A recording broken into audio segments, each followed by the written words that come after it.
The story of COVID that no one else is telling. The story of the people who are sick, suffering, and even dying because they do not have COVID. The thing that I do want to talk the most about is the management of coronavirus versus the actual disease, and how it is the management that is mostly affecting our lives versus the disease itself.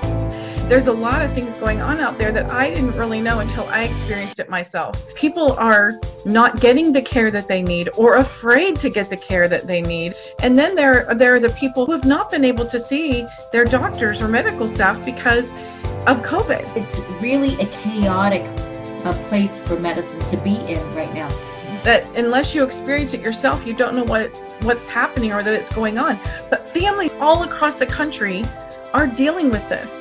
We're not really trying to heal people from COVID. We're trying to manage a COVID situation. These heroes that like 2 months ago, were going out on the balconies and applauding the heroes in healthcare, who were taking care of these patients, now have been bullied into submission by administrators who aren't even doctors who practice medicine, telling them how they're going to treat their patients, what patients they're going to treat, and when they're allowed to treat them. We have to tend to the patient that is before us and not to a medical situation that is lurking out there. A couple weeks ago, I had a serious ATV accident and I had to be rushed to the emergency room. And the moment that I got into the emergency room, you pass that door and your family's left outside.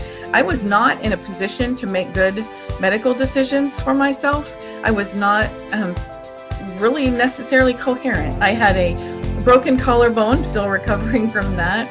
A fractured rib. I had a hematoma that was very dangerous, and I could not really competently speak on my own behalf for my medical care.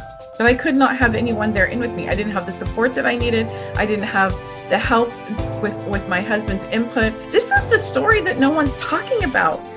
I needed his support, and I was denied at the time when I needed it most. Medicine has become the medicine for the community and for the greater good, instead of being medicine for the individual. We've stripped medicine of its heart, of its humanity, by doing it this way. I'm really feeling like we've come to a point where we have complete socialized medicine, where administrators who have absolutely nothing to do with actual medical care are making the decisions as to who's going to get care, what kind of care they're going to get, and when they're going to get it. I think that we can get medicine back to having a heart and being Hippocratic again, but it's going to take you and me and moms and probably the president involved in this for him to understand that we cannot leave medicine in such an inhumane spot anymore. If we know the truth of what's going on and we know what to do about it, then we won't fear anymore. And fear is the enemy of freedom, so it's time to get back to freedom.